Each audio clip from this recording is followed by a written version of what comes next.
Dr. Sambo Yusuf has an MSc master's degree in mobile communication and also a PhD in electronic engineering from University of Surrey.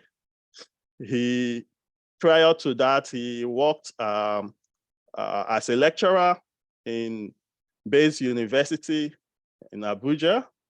He has 2 books, edited books published, and over 50 research papers in renowned journals. May I use this pleasure to welcome our subject matter expert on 5G, Dr. Yusuf Sambo. Thank you, sir, for honoring our invitation. The floor is over to you. Thank you very much for the introduction and the invitation to make a presentation on this, I think, a really important topic because there seems to be not much clarity in what 5G can do and the benefits actually. So I will be taking the next 30 minutes just to give an overview of what 5G is, what we do on 5G in terms of research and use case demonstration, and also spark some discussions on the benefits of 5G in the context of Nigeria and Africa as a whole. Can you see my screen? Please let me know if you can. Yes, we can see it. Yes. All right. Perfect. Thank you. Okay, so I for the benefit of those of you that are not based in Glasgow, the University of Glasgow has been in existence since 1451. And we are, depending on the ranking you choose or you follow, we are ranked 73rd or 86th in the world based on QS World Ranking and Times Higher Education World Ranking. And we're also home to famous inventors like James Watt, John Logie Baird, William Rankin, and so many others, including Adam Smith and the likes of others. And in terms of my research group, which is the Communication, Sensing and Imaging Research Group, we started with about 5 members in 2017, and we are now over 130. It is headed by Professor Mohammed Imran, and we have collective publications of over 300 annually. And we've got collaborations with 22 countries, including in Nigeria. We also have presence of Nigerians in the team. So there are 3 Nigerian lecturers and quite a few PhD students in the team. So we are ably represented, I would say. And in terms of the organizations we work with, we have tier 1 collaborators. So that's AWTG, Boston Networks, now called North. So these are the companies that we deal with regards to the testbed, including Nokia and Vodafone. We also collaborate with other universities and Glasgow City Council. So they've been very, very supportive in terms of helping us with the planning permission and also support letters for lots of the research we do. Okay, so this is where it starts. I'm sure you guys hear a lot about the 5G revolution. Everyone talks about the 5G revolution. It is a revolution. But by definition, revolution could be a very strong or harsh word, right? It means force, to forcibly overthrow a government or social order, and basically replace it with a new one that is debatably more acceptable than what you currently have. But this is the dictionary definition of the word. Is that what it means when it comes to 5G? Sorry, engineer, doctor. Doctor, I think the guys are asking if you can turn on your video. Oh, okay. If you don't mind. No, I don't mind at all. The video was actually automatically switched off when I joined. Yeah. So Thank you. Is it okay now? All right.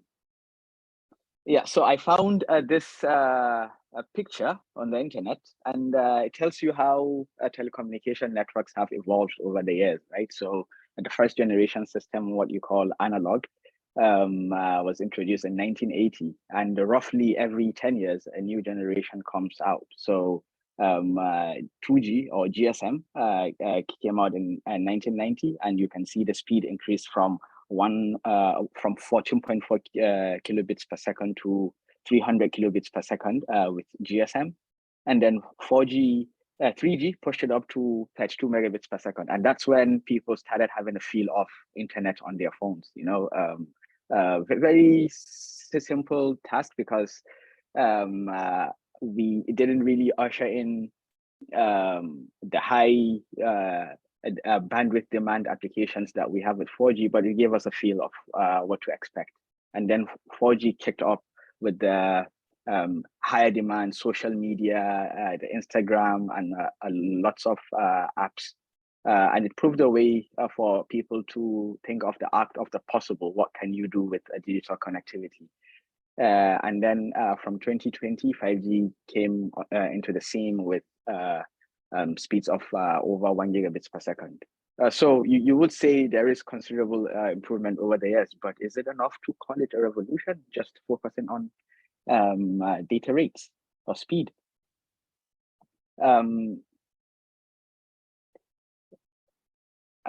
So now we look at the KPIs, meaning the key performance indicators of 5G as compared to 4G. So IMT 2020 is 5G, and IMT Advanced is 4G, or 4G Advanced, which is the latest version of 4G that's currently in the market. So when you take, for instance, the peak data rate, which is the highest speed you can reach, 5G is can reach up to 20 gigabits per second peak data rates, while with a 4G Advanced, it's 1 gigabits per second. So that's like 20 times the speed. Then you start, okay, we've seen that earlier. What else can we talk about? Energy efficiency, which is basically how much data you can transmit for a given joule of energy, right? So you then see with 5G, we can go up to 100 times more energy efficiency compared to 4G, and connection density, you can have 100,000 subscribers or devices per square kilometer with 4G Advanced, but with 5G, it goes up to 1 million devices per square kilometer. And then you also think of latency, which is the time it takes a packet to leave a mobile phone or a device and then travel over the 5G network to reach its destination. So with 4G, we're talking about over-the-air latency of 10 milliseconds, while with 5G, it can go up to, or as low as 1 millisecond.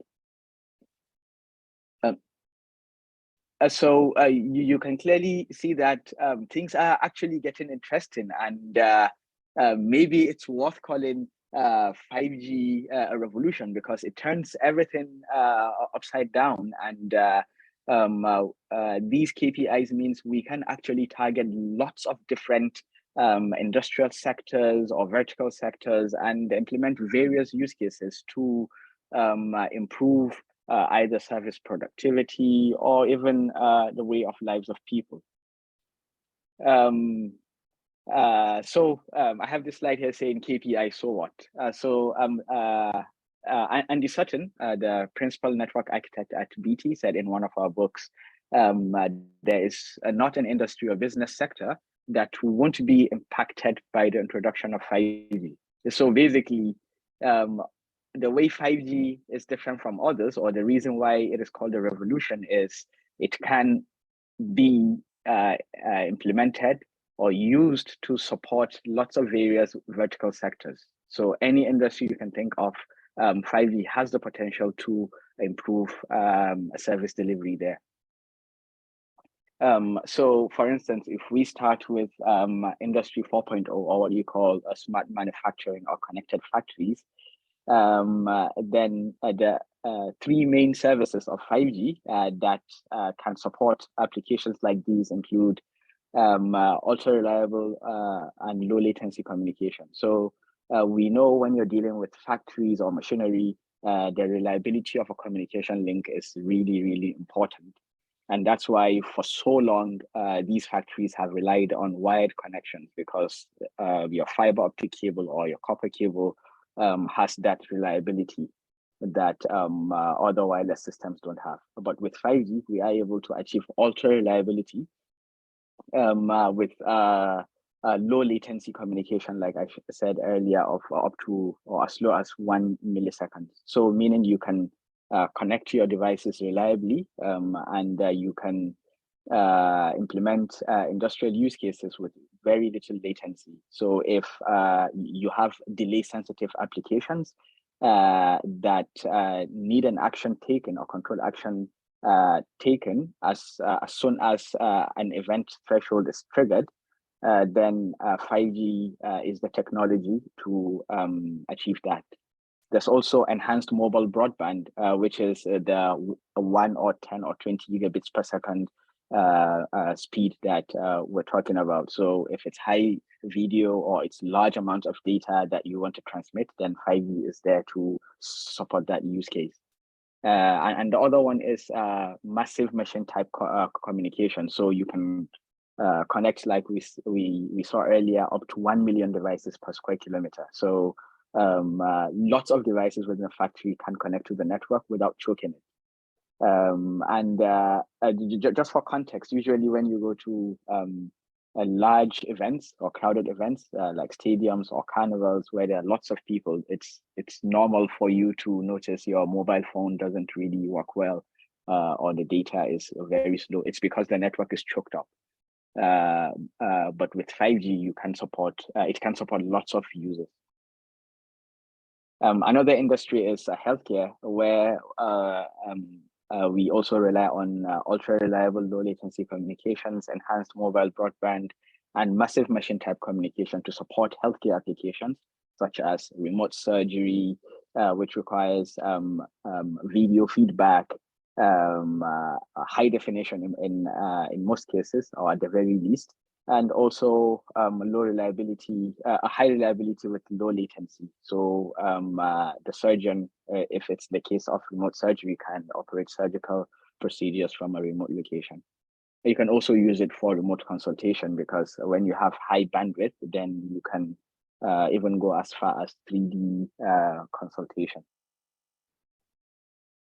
Okay, another interesting industry where 5G has a strong foothold is transportation, smart transportation. So connected cars now, each car is required to be connected to the internet.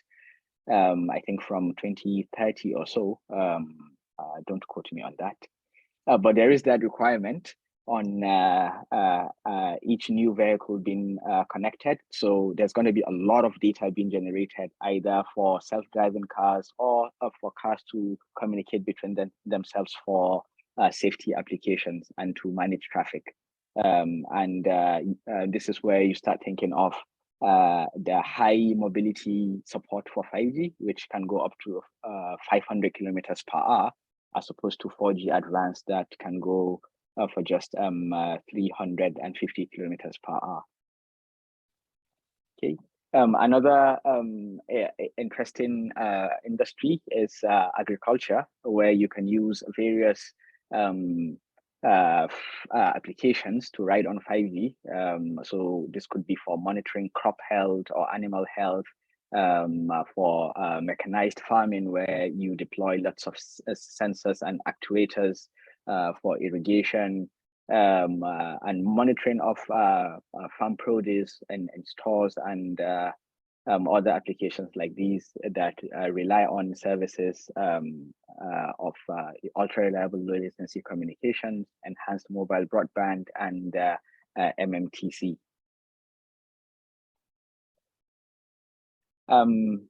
Broadcasting is also another industry that 5G is aiming to disrupt. So you won't anymore rely on large OBB vans that go around for live coverage of events. And they're actually quite expensive. And if there's any event going on, you would have to drive the vans down there with all the equipment, connect to satellite, and then stream it. And everyone knows what the challenges of satellite communications are, as long as you're not utilizing low Earth orbit.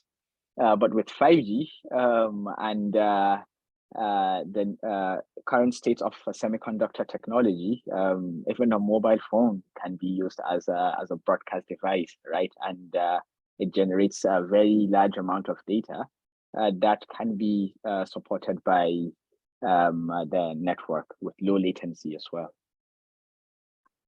Okay, another area where 5G is useful is fixed wireless access, which is 5G's version of fiber, okay, or alternative to fiber. So you don't need to deploy fiber optic cables to homes or business premises. With 5G, you can just use a customer premises equipment which wirelessly connects to the 5G network and provides broadband at the specific location. So this technology has been shown to be up to 50% cheaper than laying fiber optic cables. Okay, there's also extended reality experience, which can be used for social media or remote consultation and training in other vertical sectors. So that was just an overview of what 5G is and can do. And that's half of the presentation now. I have 15 minutes left. So an overview of Scotland 5G Centre.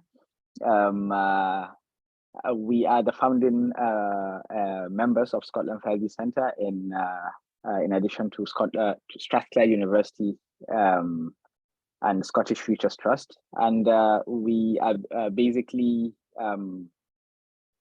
commissioned to implement 5G use cases so as to fast track adoption in Scotland. So we work with various industrial partners. And for us to achieve that, we had to deploy a 5G network within the university. It is self-organizing, meaning it auto-optimizes itself, it detects any faults and heals itself. It also has an IoT platform, and we use it as much as possible as an alternative to wired technologies. Okay, so this is a bit technical. This slide shows our locations within the university. So we have a total of 14 cells spread across the university, including the library, a new learning hub, which seats about 2,500 students at any given time. We also have presence at the Students' Union.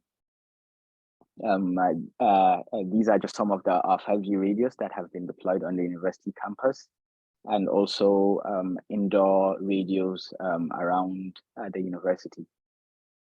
And an initial test that we did after deployment showed we could reach up to 750 megabits per second on the downlink. And this was in 2019, actually.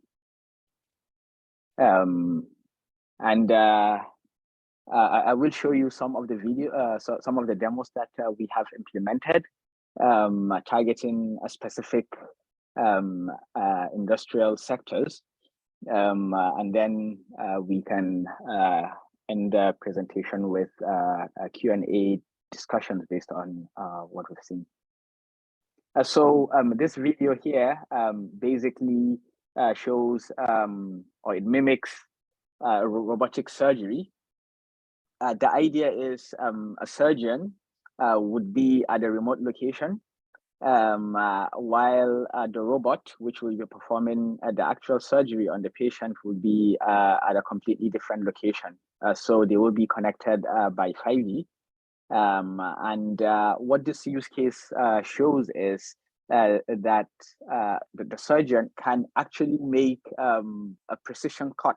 Well, I'm not sure it's that precise, but you can see how thin the slice of the cake is with low latency. So if it had high latency, this link that we're using, then there won't be correlation between the video feedback and the feedback on the haptic controller. So the knife could be well against the table, and the operator wouldn't necessarily know because there is latency.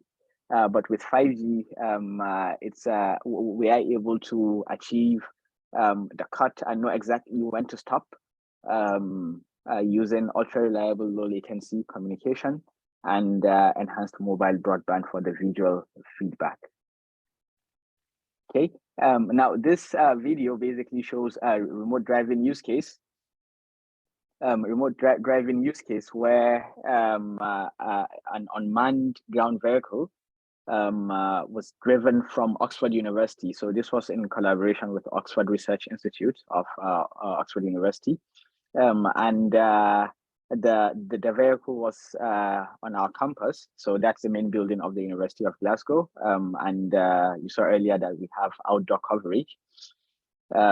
So we're able to drive the UGV with video feedback all the way from Oxford University with a low latency. So just think of the applications of this. We will discuss later on. For this video, we did a remote dental inspection between Birmingham and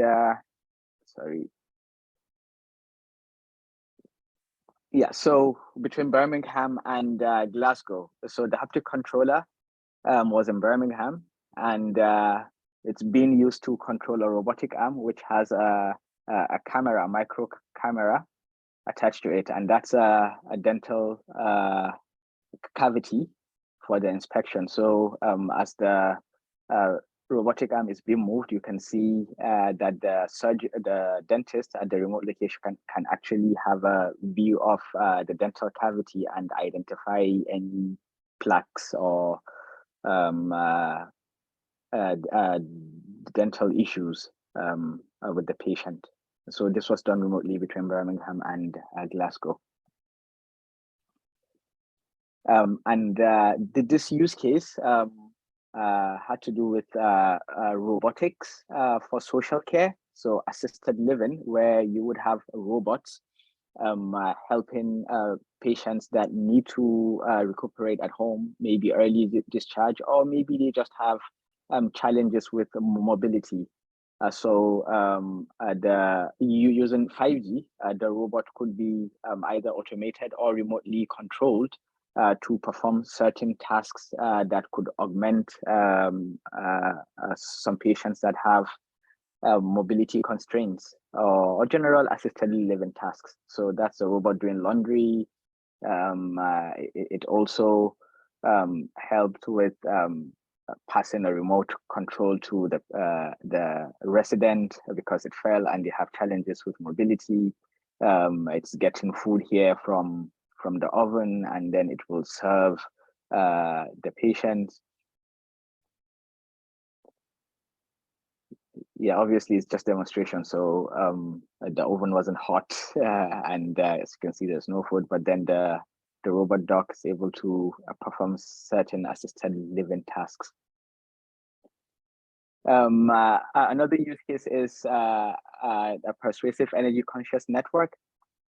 Basically, what we did with this use case is, just a second, we deployed sensors on each desk. So currently we operate on what is known as the agile work model. So no one has a fixed desk within our research group.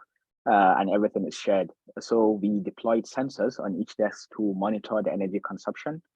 So when you go with your laptop, you sit and plug it in, you put the screens on and any other devices that you connect to the to the power supply of that specific desk.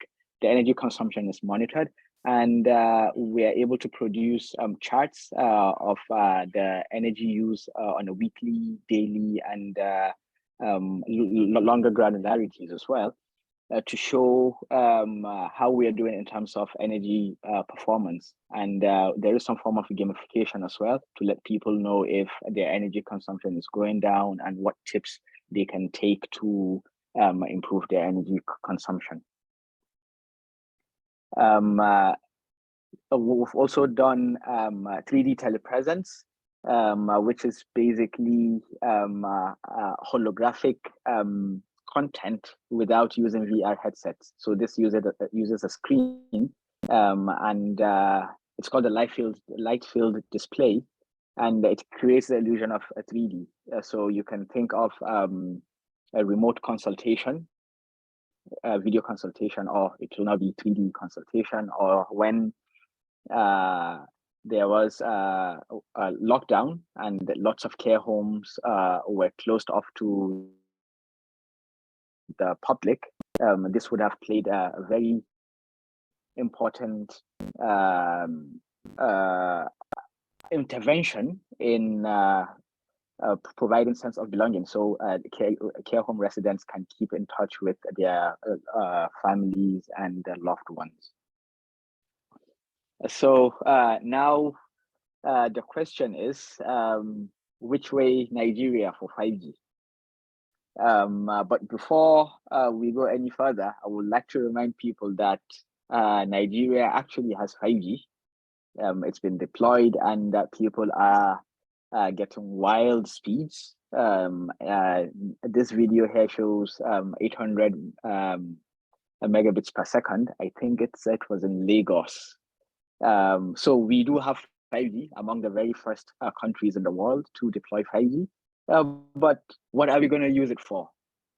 Engineer, Doctor, yeah? you have 5 minutes more. I hope we'll be able to cover. Do you need more time? No. I am actually at the end now. Okay, thank you. Sorry for the No worries.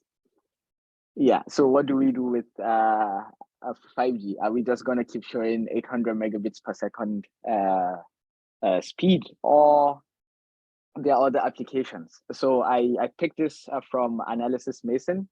It shows if people are willing to pay for 5G in sub-Saharan Africa, right? So those that are interested in 5G but will not pay, or those that just are not interested at all.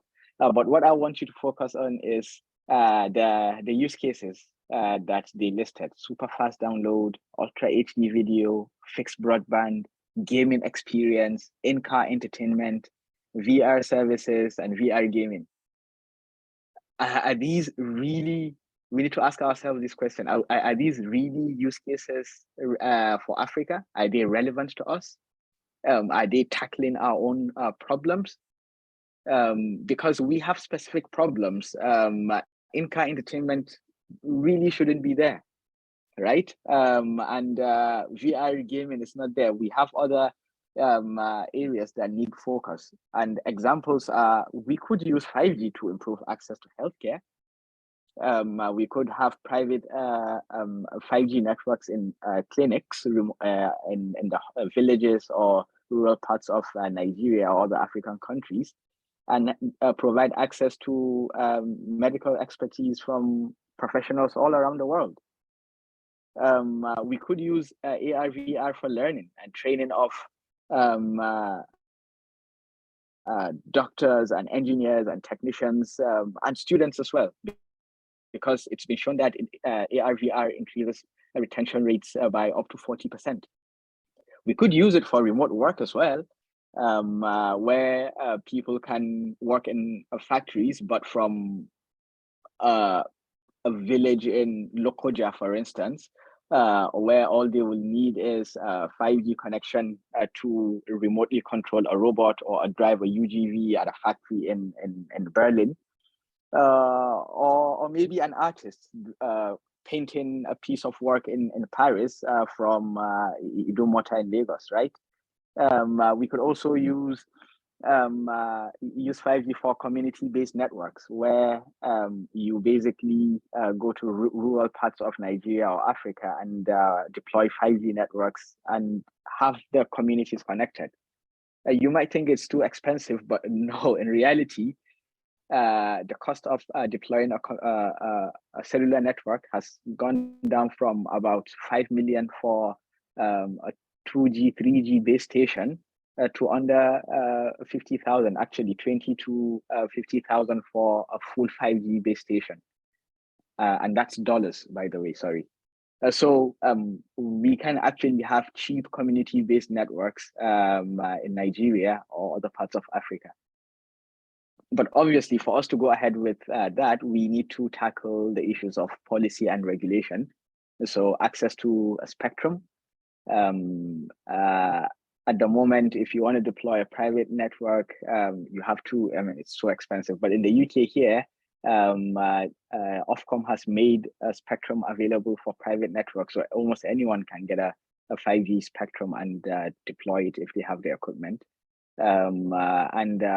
Government also needs to make targeted funding programs into place. What do we want to show? Are we targeting 5G use cases to solve Nigerian problems? These are things we need to ask ourselves. And also, is government providing any incentives to businesses to fast track 5G adoption and also 5G applications and services? So these are just some of the things that we need to look into. And this brings us to the end of the presentation. I'm sorry, I prepared for 45 minutes, but I later on learned it's 30 minutes. And this is me bang on time. Yes, thank you very much, Dr. Yusuf Sambo.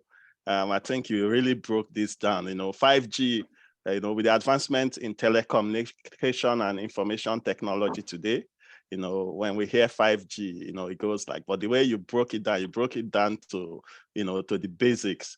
And this shows the vast knowledge you have on this subject.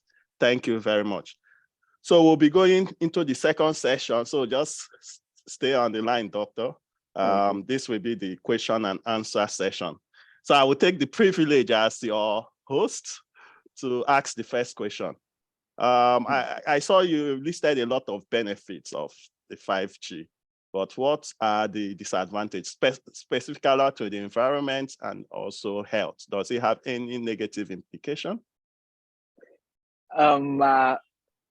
Important questions. I will start with the second one, the health effects of 5G. Just because my PhD happened to be related to that, not on the health side, but the EMF side.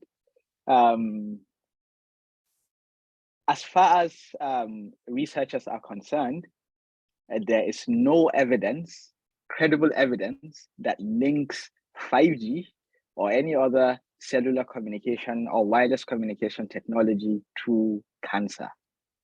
There's no evidence. Cellular networks operate on RF spectrum, which is what is known as the non-ionizing radiation. So RF signals don't have enough energy to knock off electrons from bonds. So you can't get cancer from 5G. And the thing is, you have this conversation every time a new generation of mobile communication is coming out. The same thing happened with 3G, the same thing happened with 4G. It would die down, and then just before a new generation is about to come out, there will be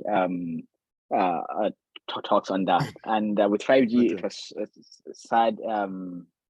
With COVID, people tended to link them. Now, in terms of the environment, an important question, because we spoke of energy efficiency, 5G being 100 times more energy efficient than 4G. But it only tells part of the story, because with we're talking about 20 gigabits per second higher data rates, that's what knocked up the higher energy efficiency figures. But in reality, it consumes up to 5 times more power. So it is actually, it needs further research in bringing down the energy consumption of 5G networks. Okay, thank you very much. Yeah, no worries. Thank you. I will hand over to my colleague, Engineer Shegu, to conduct the answer and question and answer session.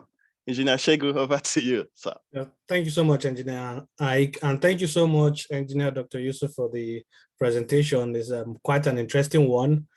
Shows of how our life depends on that, and increasingly. I will quickly take questions for the next 8 to 10 minutes. And I know Engineer so what I would advise is let your question go straight to the point so that the answers, can be provided straightforward. Engineer Joseph. And maybe doctor can take like three questions so that we can manage the time. Yeah. Or maybe we'll take 3 in blocks.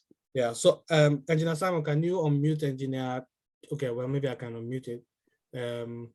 Engineer Joseph Eriba, your hands has been up for a long time. Can you ask your questions? Can you unmute yourself? Yeah, I'm here. Good evening. Good evening. Go straight to the point. Thank you. All right. I just want to find out if Nigeria has the capacity to operate on 5G. That's just what I want to find out yet. Okay. Thank you so much, Engineer Joseph. Engineer Yusuf. Response.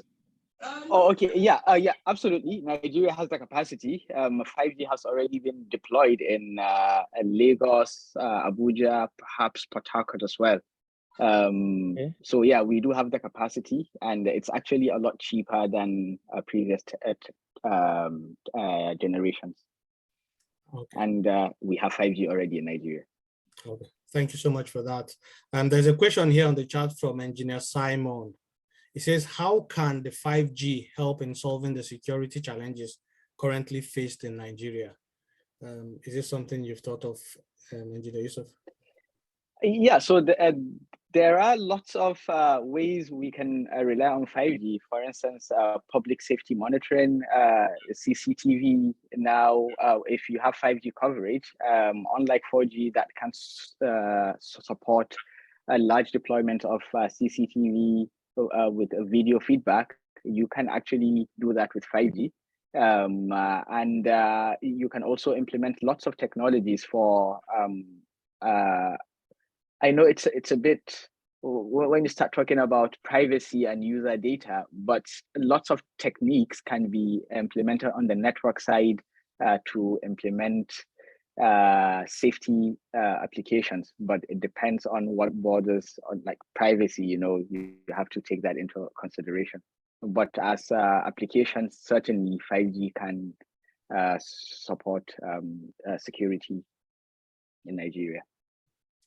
Okay, thank you for that, Engineer Yusuf. The next question is from Engineer Sani Lawal. He says, you made mention, I think you probably have answered this, but let's see if there's any other perspective. You made mention of all the good things about 5G. What are the negative effects in the utilization of 5G? I think you've answered that. Yeah, that's energy. Yeah. Okay. Energy. Okay, thank you so much. Another question from Engineer Samuel Tochi.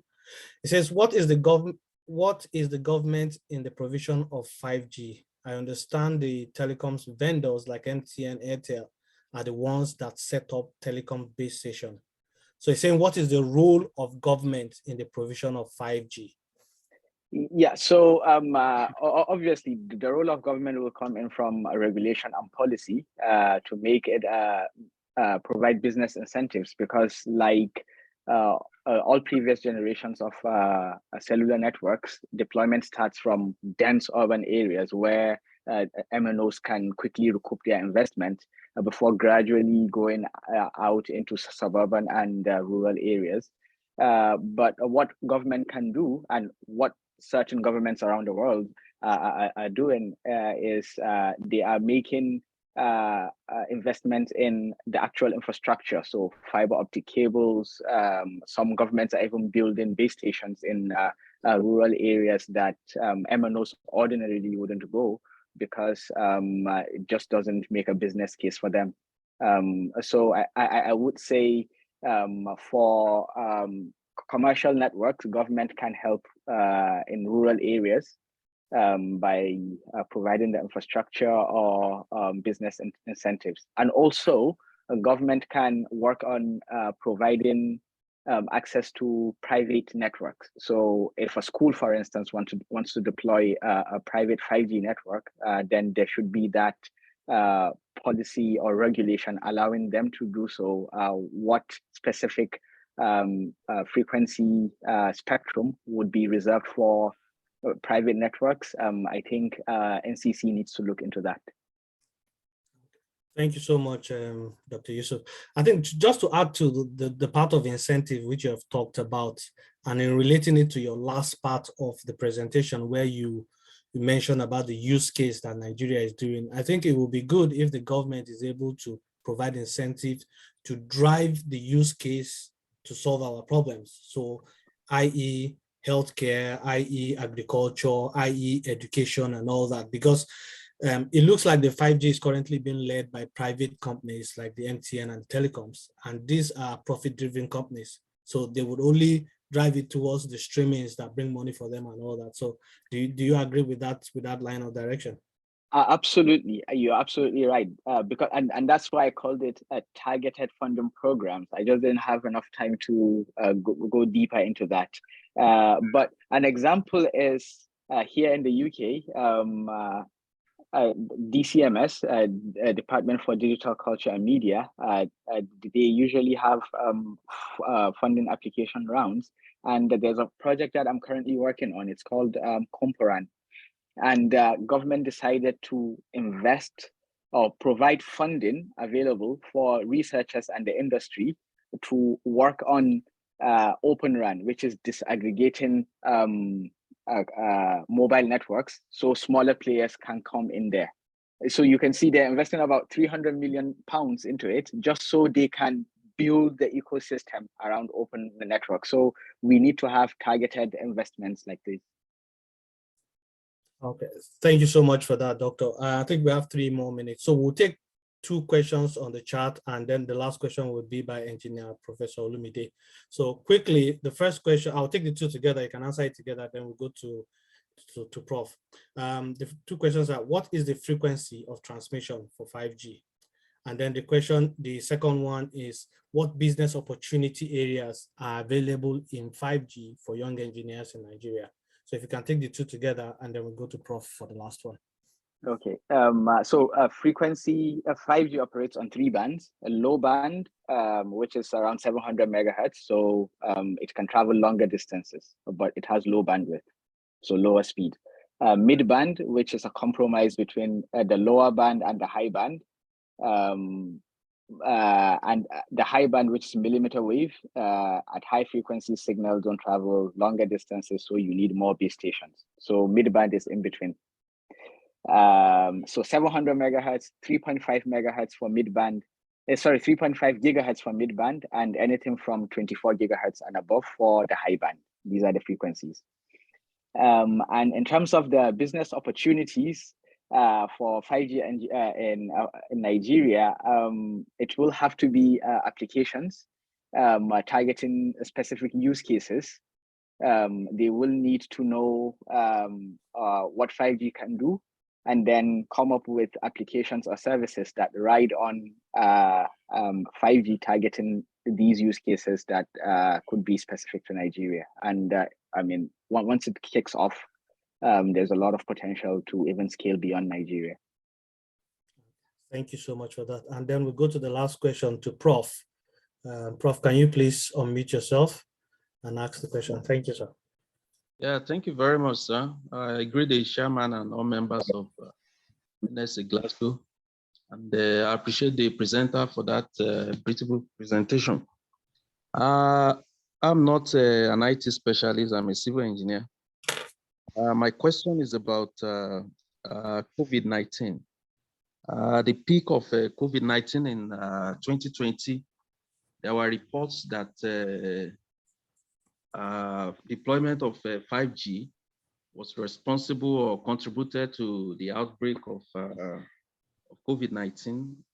And such reports were debunked. There were other stories saying it wasn't the case. So I just want to hear your expert view about what 5G has to do with the outbreak of COVID-19. Thank you. Thank you very much for the kind words, Professor. To be honest, there is no credible link between 5G and COVID-19. We have published articles on debunking any links between them. These are just alternative facts, to borrow from Mr. Trump. There is no correlation whatsoever between COVID-19 and 5G. And I've been working on 5G since 2019. We're among the first in the world to have a 5G network. And as far as I'm concerned, I'm the only person I know who hasn't caught COVID yet.